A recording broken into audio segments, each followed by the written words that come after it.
Where's my pepper soup? The pepper soup level. Shisha. I'm making like. You do pepper soup. I'm Hey! Will you stop that? What's no? Stop what? You understand? Oh well, I just don't know what. When did you go to restaurant? Oh no, I don't know what. Will you shut up? Who no respect no who? Oh, I'm more remark before. Woman never restricting now. Woman never very ana. Why did you walk again? Again, what are you walking? Your book. Your book. I'm on a year set for 2 months. I forget my money for. Where when you pay money for? Where another certificate in the CID. No wonder. You can't tell no way. In one a woman, yes, you get retired of cooking. So your man wearing a basha was don't wear whatever to wear. Okay. Yeah, when you bet on the one I calm down. One no way. I will. Oh, but you remind me, no one copy you out there. No way. Stupid. No, because what I want to get. I mean, you are quite that one. What a message to work one will get out. You are going to one time I'm winning. I mean, you are quite that one.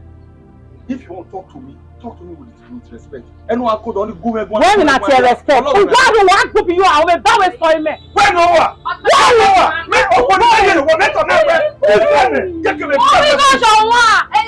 Muzia, where came in Oria? Where sending a more?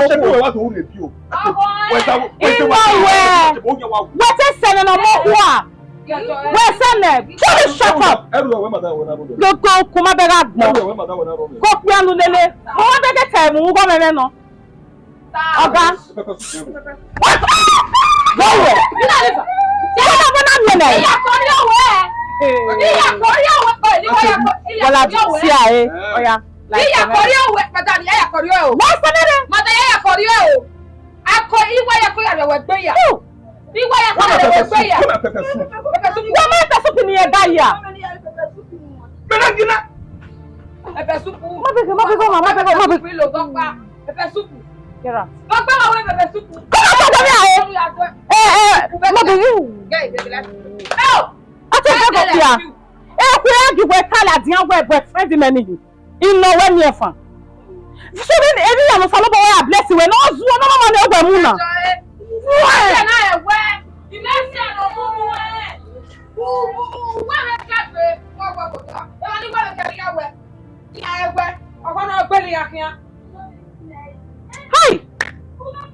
It's a rum me on be.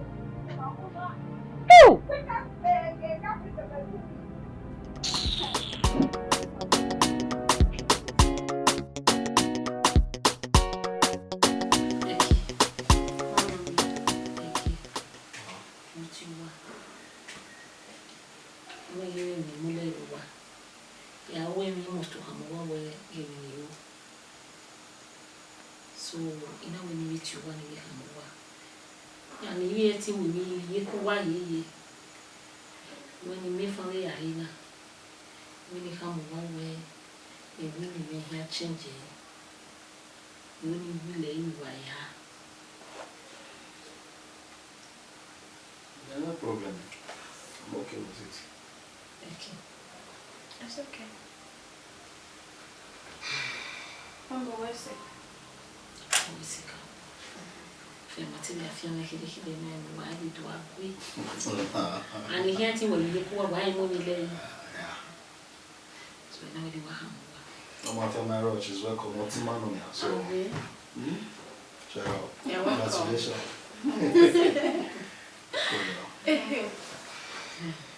Oh, nice. Mom.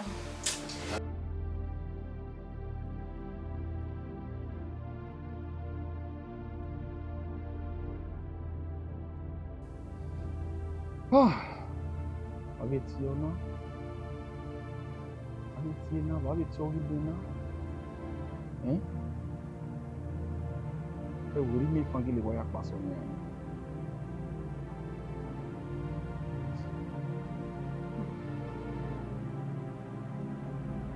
Ni mo ni san ko le waya kita. Lo kuna mo wose. You know mo ni ese, e ti ma e o. Pa to e popo so igo we de gbe.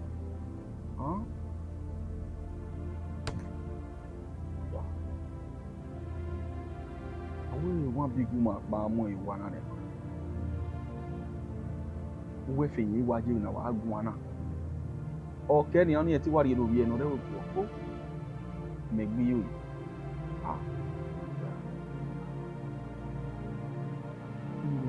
Ni igualo. Ese ni igualo. Mo pa re ni.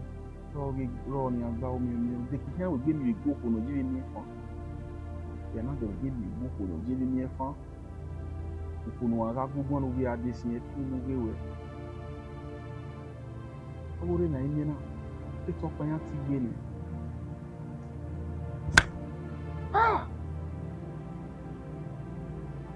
You are winning. DAKU is there. You are winning. Anywhere, you give me a fan. Yeah, nothing. Nothing. The boss of Wallona.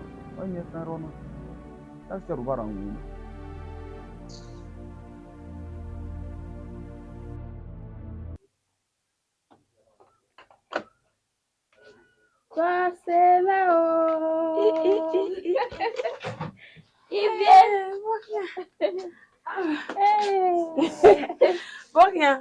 You're looking good. Yeah.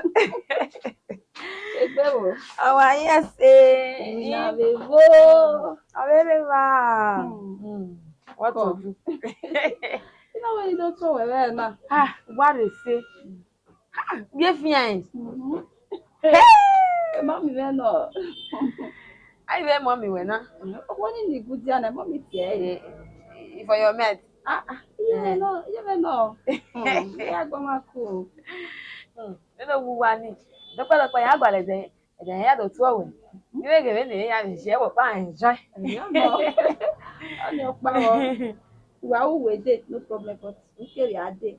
Wait, some money, if not some mommy, maybe, or see me out of 20.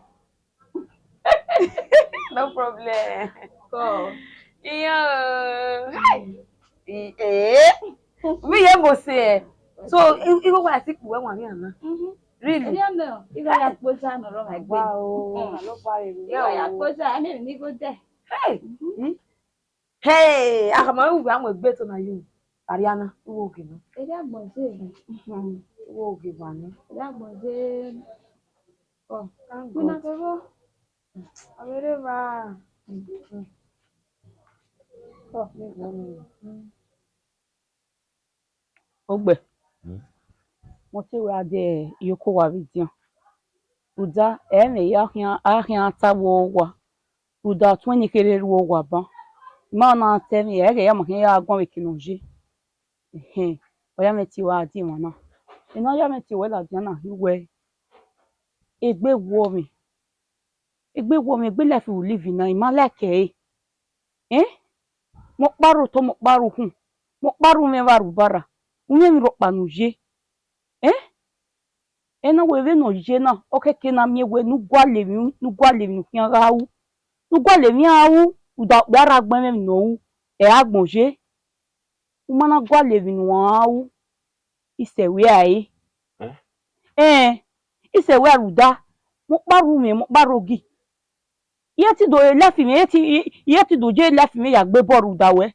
Emonye ebiele banya aroveri anania me vakekan me ti egba oge me o ma do de ba wa kesun e mo pa kan bi aroji ido we mu da mu gogo ikin ti oya me we ti we ni ko tama we ni nu wo enu awu una no awu ani me o ma se video ne wa wo e bo na wo wa re mu wa pase ne ya video o ma se video afemero ya we ya we ne ya hama we mo ina we ne ina ni awu or anything ya did ya hama we mo de na anything no hian riwu iwe nu wo emu na no hian we ru da we ne mi ro pa nu we ka we ekinu we ma we o we hian ya adua ibi ya we ya imu na no awe uda imu na no we ma we ni a u hian ya sun o enu hian u nu kwa ma me gegie o me kenya he we se ya se we ayi ma na ma ni se ya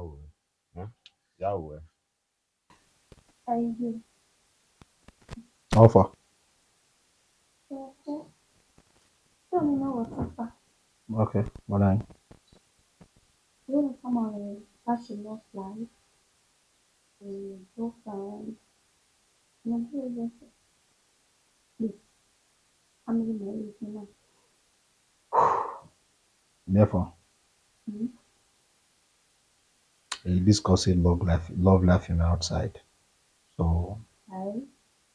I'm not by money we go can. But somebody married now. What did I mean?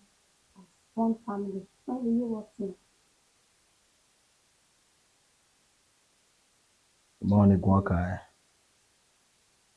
Okay, the mom told me so. I told him.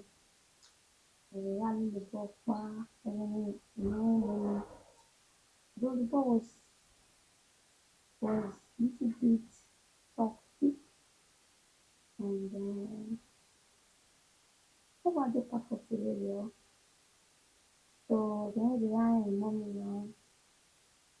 I do my car view. Everybody is very sensitive. But me and mommy look at the wall. I really do that now. So very forgiveness. Believe relationship is all about forgiveness. That's nice.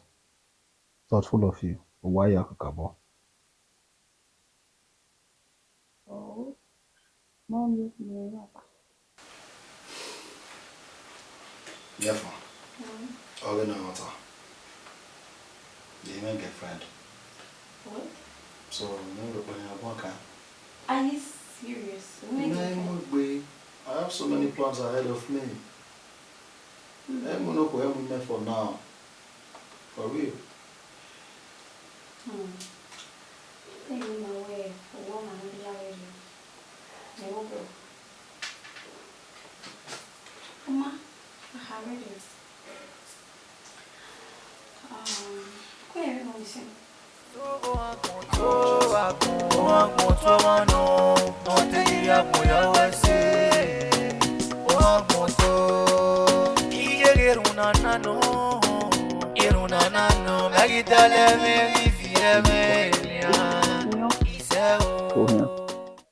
Mete wo hia ibere be no. Makwe yare amo yare no Yeah, would take disappoint, but me man you really me idea ni ah. The two ye mo me my. ege mo when I come you forgive you when any yare gbera no na you running so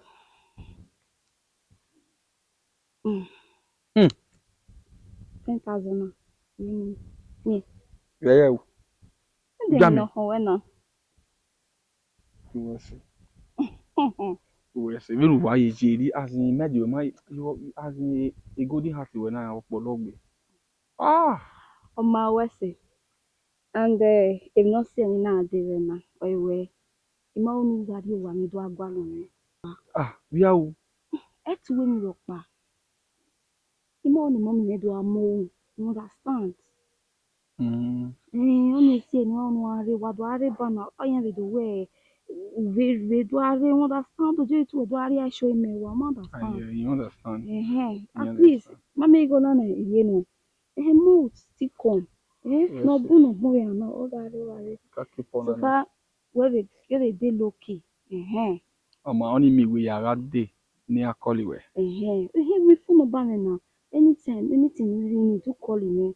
Baby, oh, you need on now. Him call. Ya no be dey go na.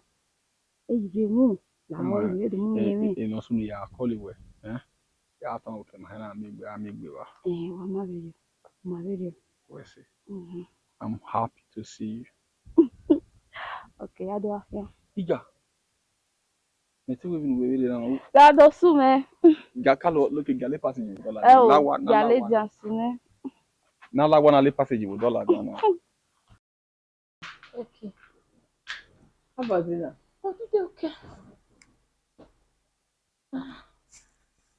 Now when I don't okay.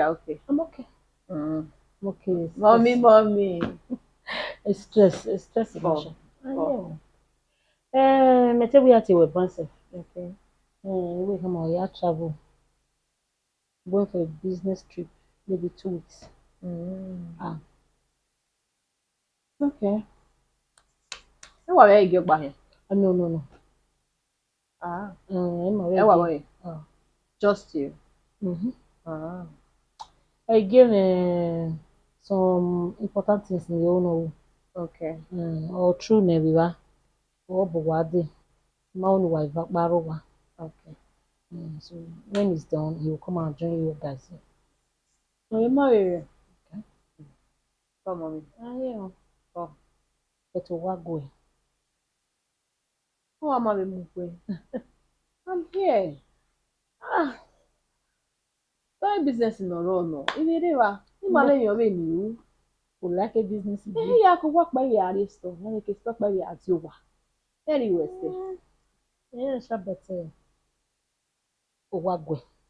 If you feel masha, and I give it all the redo to Takuwa. Made okay. O sanu yijare ju. O me yijare we as you. No story o. Yijare no mommy. So ma we end the story. Na so na God the runner. Na God do. Yes so. I will say. I'm not stressed. No stress. I will say. Yeah. No wala na wa be amogbe na go any make na go every point here. Ye wa ya small. Okay, dey put him. The red luggage is okay. Would that be okay for you? Yeah. Can you walk gather look when you? Yeah, so let's say. Okay. You know, yeah, set it both night here and everything. Okay. No wala. All right. Go where you small. Mommy.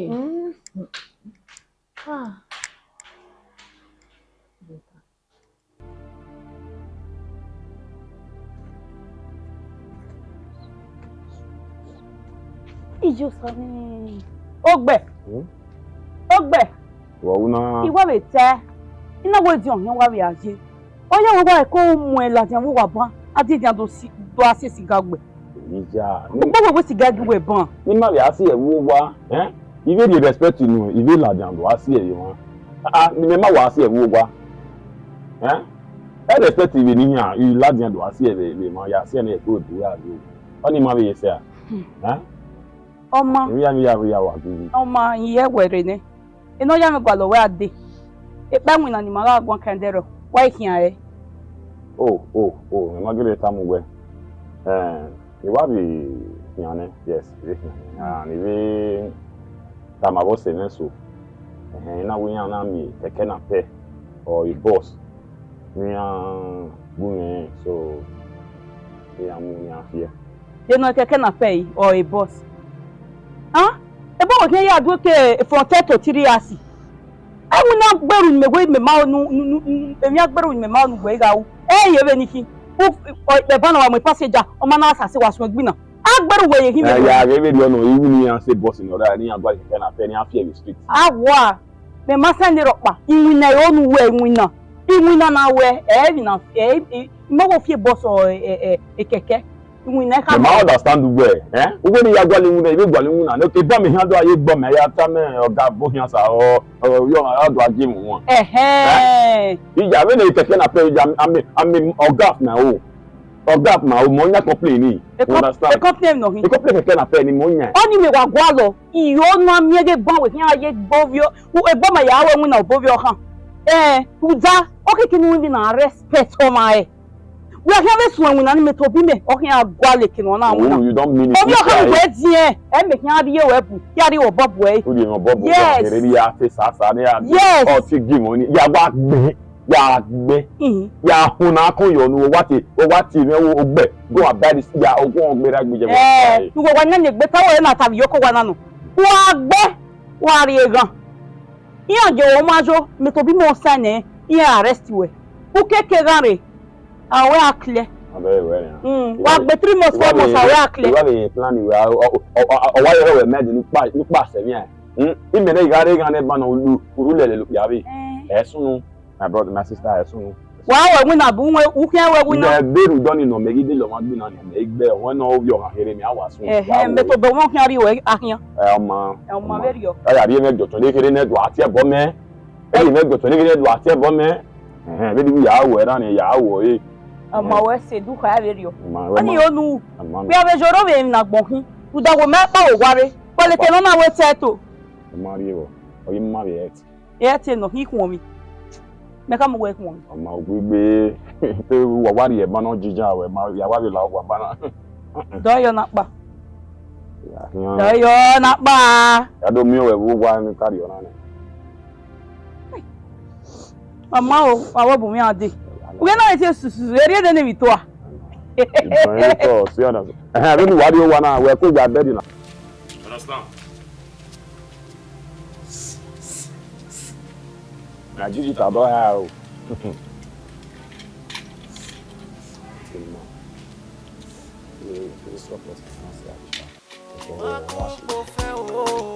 Sanera la o mene kwenye le mawo ise magupo fe o iye sanera la o mene kwenye la mawo ise amoto mano ote ya moya wese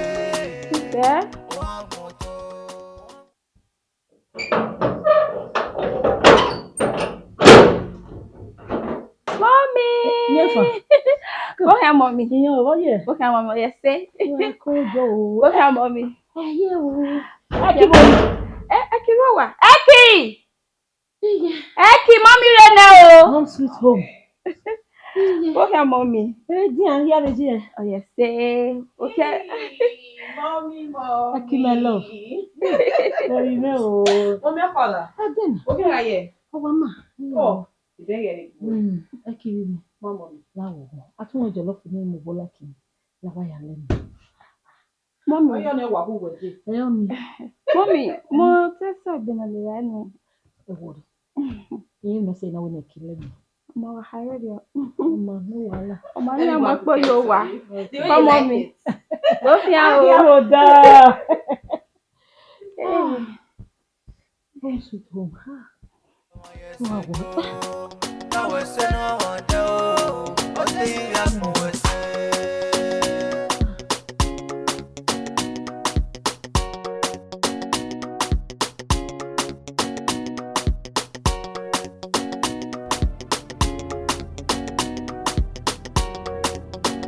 Hey, Mama.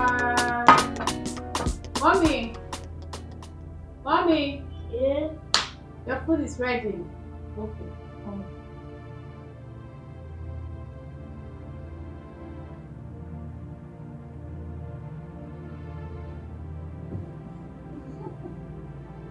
Oh, where's it? Just that. I know. What is happening? Mommy. Eri rana love you.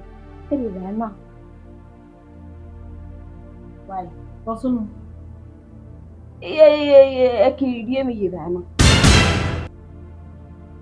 Yeah, fam. Me. Bueno. mo le ra ipa. Yo. Yemi yo. Emi ya na le ra. E wo ya gbe ra na mo ko ni. Ide ni. Wo yemi ye ra na. Ma mo ni. Egbe wa ton.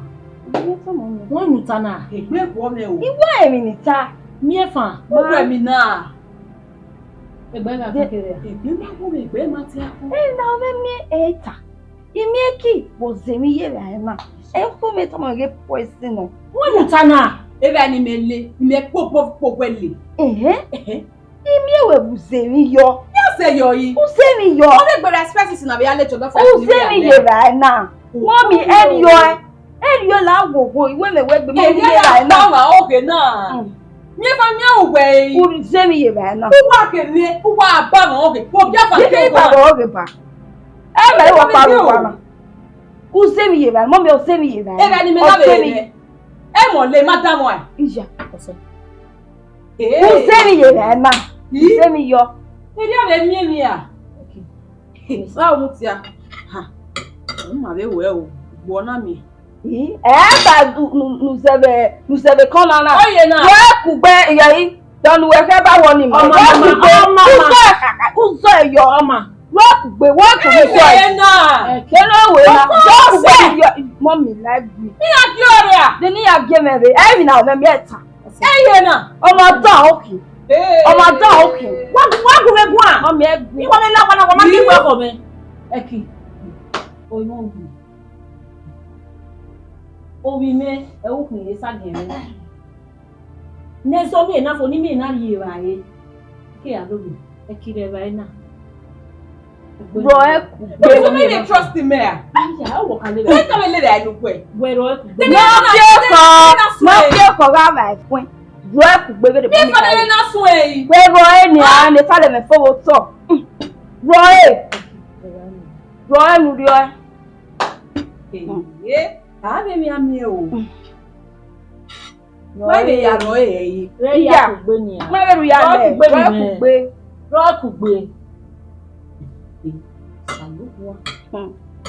o bo we go a e kiro we ro e wo bo yen le go e na ego ka boro ayi ro na e kiro ni me ro na ro e bo a go se nya mi ni a wu mi Iro ene. Ero adio. Yo do nu epa. Yo. Mo mi bebe bi ni ta. O bebe bi no.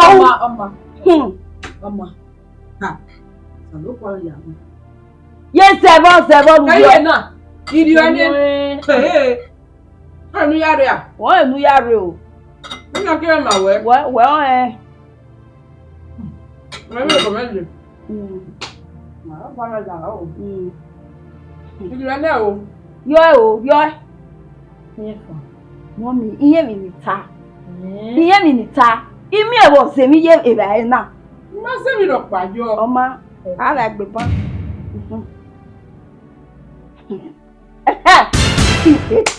Imata. Imata. Okay. Iwi bege wo se mi ye ba e na. O ze kwesi Ije wi. No fie ko ga ba kwen. Ita again ya. Ita. Omo ko no mo mi. Dokure mwe. E ti dokure mwe. Mami me de. E ko me o. E ko dokure mwe. Mami Ije. Again ya. Ita go no ase. Oga je. Imade mi again ya.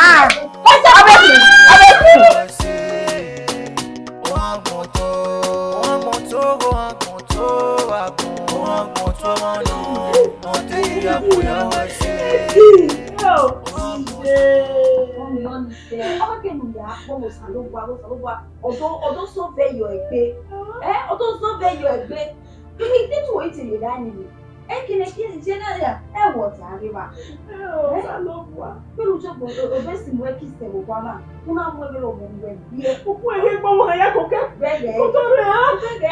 ilé ọ̀nìṣẹ́ ọ̀nìṣẹ́ ìyá àwọ̀ ìyá ẹgbẹ́ padà pẹ̀lú ọbẹ̀ tó ṣe ní yóò pọ̀ náà fẹ́ẹ́ tó sẹ́mọ̀ ìwẹ̀ ẹgbẹ́. Desu no ma lọ kiri yana. Desu no ma lọ kiri yana. ọmọ mi ẹ kọ́kọ́ kọ̀wọ́ ká pa ọmọ ẹwẹ́ gbé ní àná tẹ́tẹ́rẹ́ tẹ́.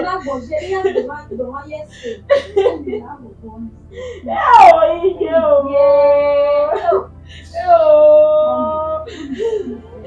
Yeah, let him around one day. You know, ma. Oh, Aki. On the yeah.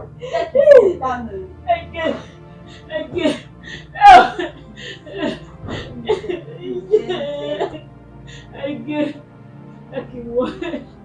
What? Yeah. Oh, again, I don't know one now. Akimo.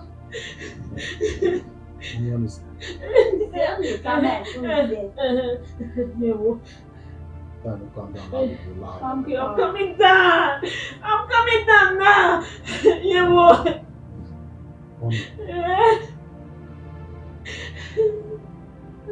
Give up one.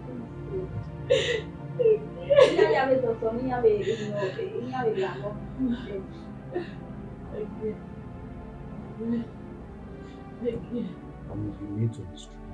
Yeah, I'm strong. I'm strong right now. I'm going to hurt you. Calm down, please. Now. Okay. Okay, fine.